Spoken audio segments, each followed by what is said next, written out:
বন্ধুরা, আপনাদের মধ্যে অনেকেই কমেন্টের মাধ্যমে আমার কাছে জানতে চেয়েছেন আমি যেন ঘসেটি বেগমের জীবনী আপনাদের সামনে তুলে ধরি। ঘসেটি বেগম বাস্তবে কেমন মানুষ ছিলেন, ঘসেটি বেগমের একেবারে ব্যক্তিগত জীবন, তার অপরূপ সৌন্দর্য, তার স্বভাব এবং সর্বোপরি তার চারিত্রিক বৈশিষ্ট্যের এমন কিছু বর্ণনা আমি আপনাদের সামনে তুলে ধরব যা জানলে সত্যি আপনারা অবাক হবেন। নমস্কার বন্ধুরা, রোমাঞ্চকর ইতিহাস চ্যানেলে আপনাদের সকলকে স্বাগত।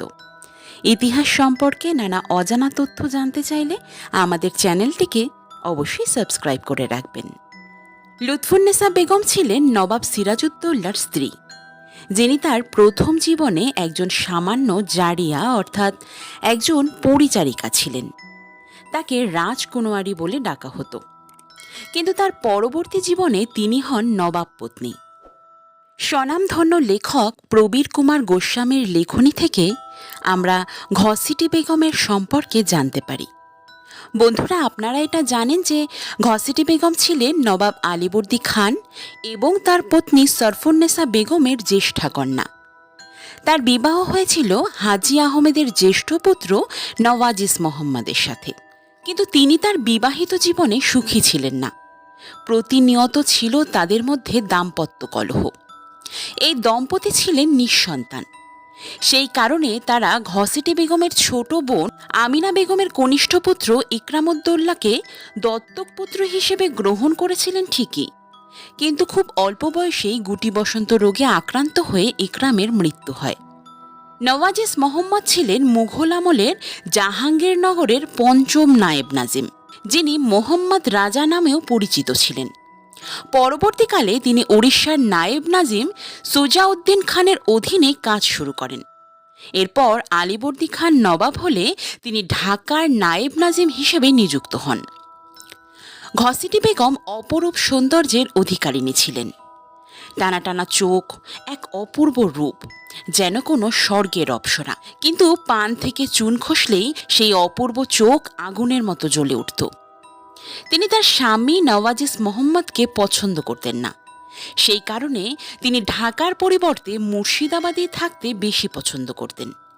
তার একটি দাবি ছিল, যদি নওয়াজিস মোহাম্মদ নবাব হন তবেই একমাত্র তিনি তার স্বামীর ঘর করবেন, অর্থাৎ আলীবর্দী খাঁয়ের পর মুর্শিদাবাদের পরবর্তী নবাব হবেন নওয়াজিস মোহাম্মদ। অন্দরমহলে ঘসেটি বেগমের যথেষ্ট প্রভাব ছিল। নওয়াজিস খাঁ মুর্শিদাবাদে এসেছিলেন।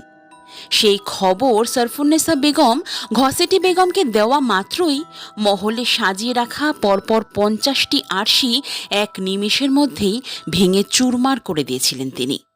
এতটাই ছিল তার প্রতাপ। হারেমের পরিচারিকাদের মধ্যে কেউ তার কথা অমান্য করলেই তিনি তাদের ছাদ থেকে ধাক্কা দিয়ে নিচে ফেলে দিতেন। এতটাই হিংস্র ব্যবহার করতেন তিনি। নওয়াজিস মোহাম্মদের সভার একজন কর্মকর্তা ছিলেন হুসেন কুলি খাঁ, যিনি নবাবের হয়ে ঢাকা পরিচালনা করতেন। এই হুসেন কুলি খাঁয়ের সাথে ঘসেটি বেগমের একটি অবৈধ সম্পর্ক ছিল। সিরাজউদ্দৌলার পিতা জৈনুদ্দিন আহমেদের মৃত্যুর পর তার মা আমিনা বেগম যখন মুর্শিদাবাদে চলে আসেন, তখন তার সাথেও হুসেন কুলি খাঁয়ের একটি অবৈধ সম্পর্ক তৈরি হয়। এই ত্রিকোণ প্রেমের ঝড় ওঠে মহল জুড়ে, যার ফলস্বরূপ সরফুন্নেসা বেগম সিরাজউদ্দৌলার মাধ্যমে হত্যা করান হুসেন কুলি খাঁকে। ধীরে ধীরে ক্ষমতা লিপ্সু ঘসেটি বেগম উন্মাদ হয়ে ওঠেন এবং ষড়যন্ত্রে লিপ্ত হন সিরাজউদ্দৌলার বিরুদ্ধে। মুর্শিদাবাদের সমস্ত স্বনামধন্য ব্যক্তিদের সাথে হাত মিলিয়ে আহ্বান জানান ইংরেজদের এবং বাংলা তথা গোটা ভারতকে পরাধীনতার শেকল পরাতে এক গুরুত্বপূর্ণ ভূমিকা পালন করেন। তবে পরবর্তীকালে পলাশির যুদ্ধে নবাবের পরাজয়ের পর ঘসেটি বেগমের চরিত্রে কিছুটা পরিবর্তন লক্ষ্য করা যায়। তিনি সিরাজউদ্দৌলা এবং লুৎফুন্নেসাকে শেষবারের মতো রক্ষা করতে চেয়েছিলেন। নদীপথ ব্যবহার করতে বারণ করেছিলেন, যদিও সিরাজ ঘটনাচক্রে ঘসেটি বেগমের সেই উপদেশ মানতে পারেননি, আর সেই কারণেই শাহদানা ফকিরের ছলনার শিকার হয়েছিলেন তিনি এবং মাঝপথেই ধরা পড়েছিলেন মিরনের লোকেদের হাতে। প্রত্যেকটি মানুষই খারাপ ভালো মিশিয়েই তৈরি হয়। ঘসেটি বেগম সকলের কাছে পরিচিত একজন খলনায়িকা হিসেবে। কিন্তু মানুষ হিসেবে তার মধ্যেও যথেষ্ট মমত্ববোধ ছিল, তার মতো একজন সর্বগুণ সম্পন্না নারী। অথচ তিনি তার জীবনে তার চাহিদা মতো, তার পছন্দ মতো কিছুই পাননি। সেই কারণেই নিজের চাহিদাকে পূরণ করার জন্যই ক্ষেত্রবিশেষে হিংস্র হয়ে উঠেছিলেন তিনি। বন্ধুরা, ঘসেটি বেগমের জীবনের এই অজানা দিকগুলো জানতে পেরে আপনাদের কেমন লাগলো কমেন্টের মাধ্যমে জানাতে ভুলবেন না। ভিডিওটি ভালো লেগে থাকলে একটি লাইক করে আপনাদের বন্ধুদের সাথে শেয়ার করবেন। আপনাদের সাথে আবার দেখা হবে নেক্সট ভিডিওতে। ততক্ষণ পর্যন্ত টাটা।